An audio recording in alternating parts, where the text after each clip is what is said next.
Hello everyone, আসসালামু আলাইকুম। এই তো প্রতিদিনের মতন চলে আসলাম আরও একটি নতুন ভিডিও নিয়ে। এই যে প্রতিদিন সকালে উঠে চা খাই। আজকে চাটা আমার ননদ বানিয়েছিল, দুধ চা উই বানায় আর রং চা আমি বানাই।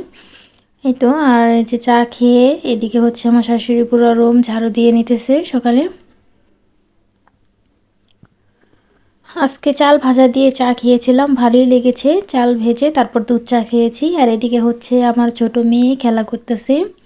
মাশাল্লাহ, ও আসলে গাড়িতে বসতে চায় না, ও গাড়িতে বসলে একটু ভয় পায়। এখন আস্তে আস্তে একটু ভয়টা কাটতেছে।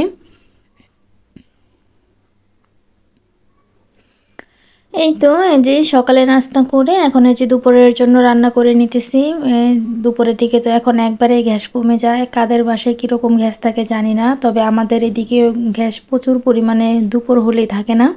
দুপুর বলতে 11টা 12টার দিকে গ্যাস চলে যায়, আবার 2টার দিকে চলে আসে। আর এদিকে হচ্ছে যে আমি হচ্ছে ছোট মাছ মেখে তারপর বসিয়ে দিয়েছি। আর এখানে হচ্ছে গরু জিব্বা রান্না করব। পেঁয়াজটা ভালো করে ভেজে নিয়েছি। এখন এই যে আদা রসুন বাটা, হলুদ পাখি, মরিচ পাখি সব কিছু দিয়ে মশলা ভালো করে কষিয়ে নেব। এই যে এখানে আমি জিরা বেটে নিয়েছি। আর এদিকে হচ্ছে মশলাটা ভালো করে কষিয়ে নিয়েছি। এখন এই যে গরুর জিব্বাটা দিয়ে দেব। এই জিব্বাটা গতকালকে এনেছিল আমার শ্বশুর, তারপর আমি আর আমার শাশুড়ি দুজনে মিলে পরিষ্কার করে তারপর রেখে দিয়েছিলাম। আর আজকে যে রান্না করে নিতেছি। আর এদিকে হচ্ছে এই যে ছোটো মাছের তরকারিটাও হয়ে গেছে। এখন এই যে ধনিয়া পাতা দিয়েছি আর একটু পোড়া পোড়া করে তারপর নামিয়ে রাখবো। আর আমার দুই মেয়ে গোসল করে একদম পুরো রেডি হয়ে গেছে, লিপস্টিক দিয়ে দুইজনেই পুরো রেডি মাশাল্লাহ।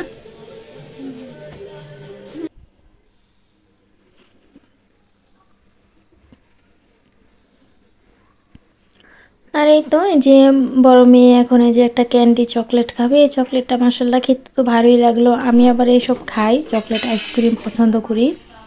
যাই হোক, এদিকে হচ্ছে দুপুরে খাওয়া দাওয়া শেষ করে যে বিকেল দিকে রান আর হচ্ছে উইংস আমার শ্বশুর এগুলো সবসময় এনে দেয় আর ফ্রিজেই থাকে, যখন মন চায় তখনই আমরা ভেজে খাই।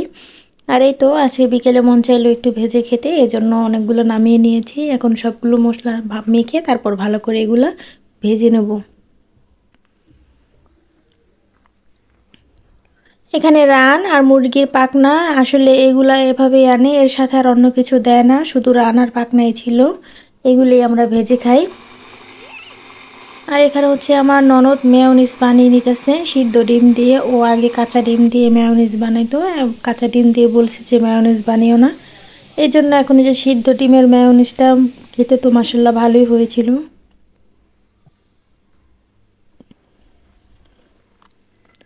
আর এদিকে হচ্ছে যে আমার ভাজাও হয়ে গেছে আর এই যে মেয়োনিজটাও তৈরি হয়ে গেছে। এখন যে সবাই মিলে খেয়ে নেব।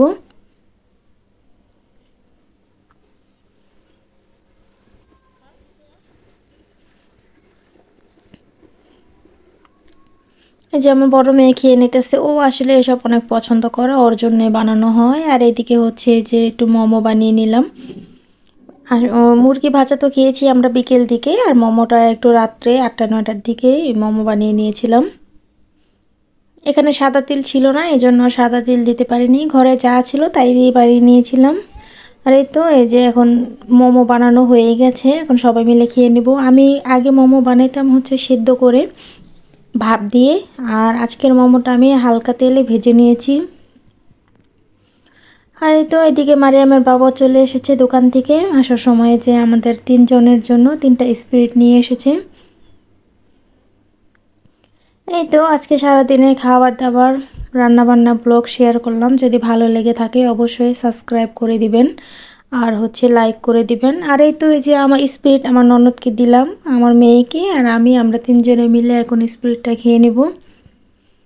ঠান্ডা তো ভালোই পড়েছে, তবে ঠান্ডার সময় একটু স্প্রিট আইসক্রিম আমরা আবার একটু বেশি খাই, আল্লাহর রহমতে কিছু হয় না, ভালোই লাগে খেতে। আর এদিকে হচ্ছে আমার বাবা বলতেছে একটু মুড়ি মেখে দাও, মুড়ি মাখা খাবে চানাচুর দিয়ে। আমি এবার কাঁচামরিচ, শসা, পেঁয়াজ, ধনিয়া পাতা সব কিছু দিয়ে ভালো করে চানাচুরটা মেখে তারপর মুড়ি দিয়ে মেখে খাবো সবাই মিলে। ভালোই হয়েছিল মুড়ি মাখাটা খেতে। এই তো